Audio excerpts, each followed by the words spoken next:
So, working on the C15 here.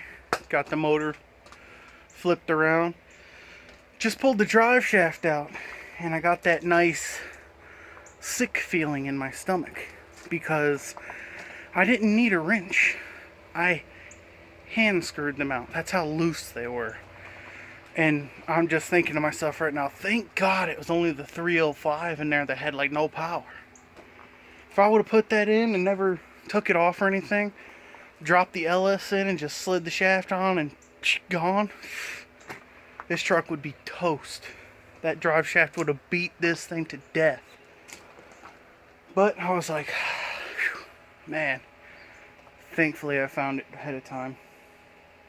But right now I'm going under, getting the fuel lines. Now I'm not sure if I'm going to pull that cross member yet. I'm thinking about it.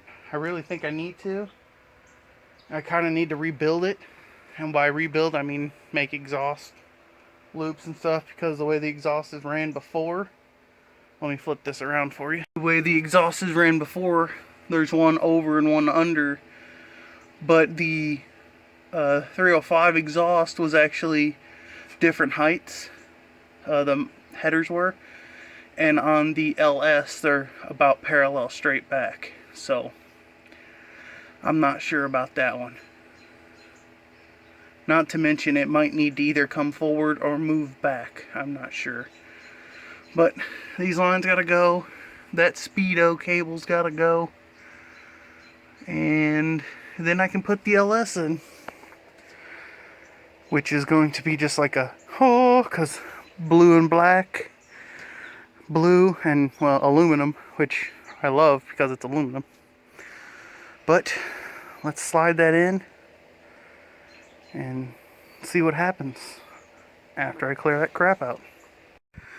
So here is where I am currently at. It's almost in.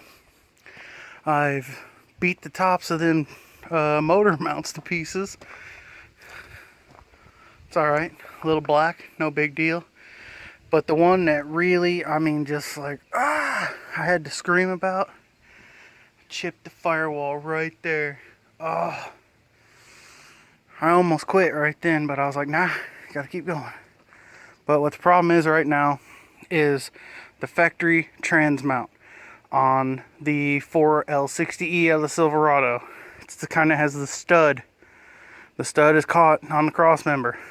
So I'm gonna unbolt the trans mount in the back, and we should be in. And actually the trans should sit on that mount, the cross member, not the mount. But I'll figure that out later, if it's got to go back or forward or whatnot.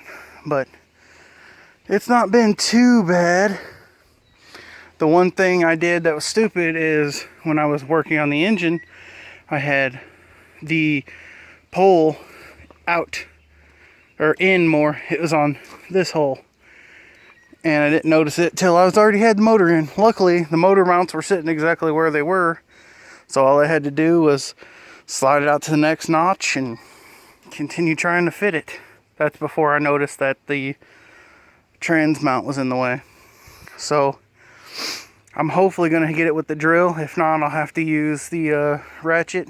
Hopefully I won't have to get a wrench. Then after that I should be able to just push it back and drop it in, and the LS will be swapped in the Silverado. Bulma and the blue, I mean, it's all looking so good.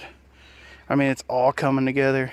The blue firewall, the blue coils, the blue motor. The only thing left I got to do is the blue sway bar. I haven't even started on that. I just remembered it actually. But we're getting there. It's fighting me right now. I'm getting a little tired because when you live in a world of gravel, you can't move your engine stand, you got to move your car. And when I did, and I set the motor in just to put weight on it, I couldn't move the cherry picker. So I was just full on aggravated. But we about got it now. Should I say I'm the one doing it. There's nobody else around right now. But I'm getting that mount off and getting this engine in right now. Boys and girls, it is in like Flynn. In. Yes, motor mounts are in, bolted on, or the motor mount bolts. The motor mounts are already bolted on.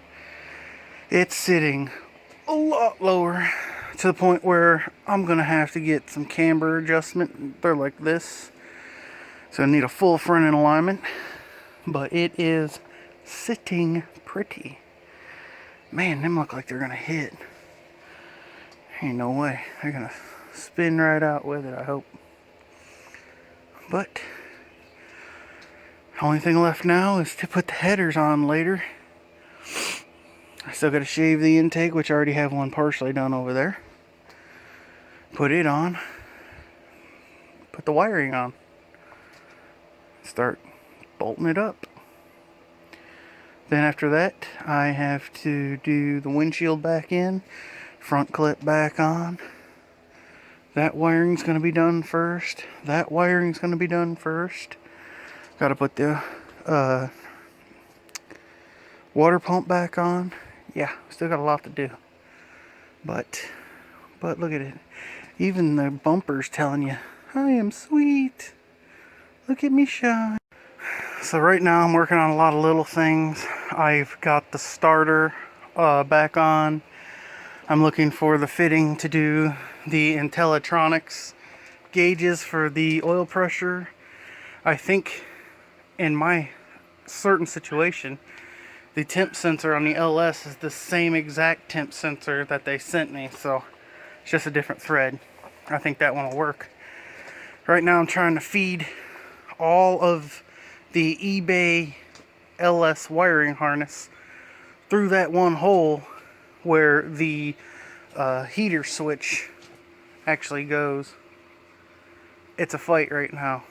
I've only got one side through, and it don't get much thicker than this, but I wish I would have paid attention because the 4L60E plug for the transmission is about that size, and I would have took it through first. But I'll see how it gets to that point. I may have to pull it all back out. In fact, I'm probably going to check it now. If I got to pull it all back out, I will. It'll be easy to pull out. It's tough to get through. I swear it's been nearly an hour and I did it. I got all that harness plug by plug through that 1.5-inch hole.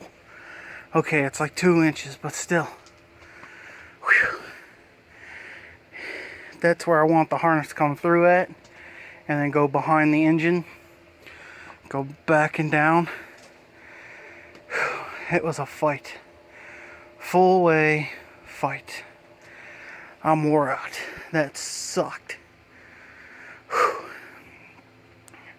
So that way my computer, my fuse box, and everything is going to be up under the dash, and I'm going to put my OBD and probably my fuse panel in the glove box. But as for now, I'm wore out.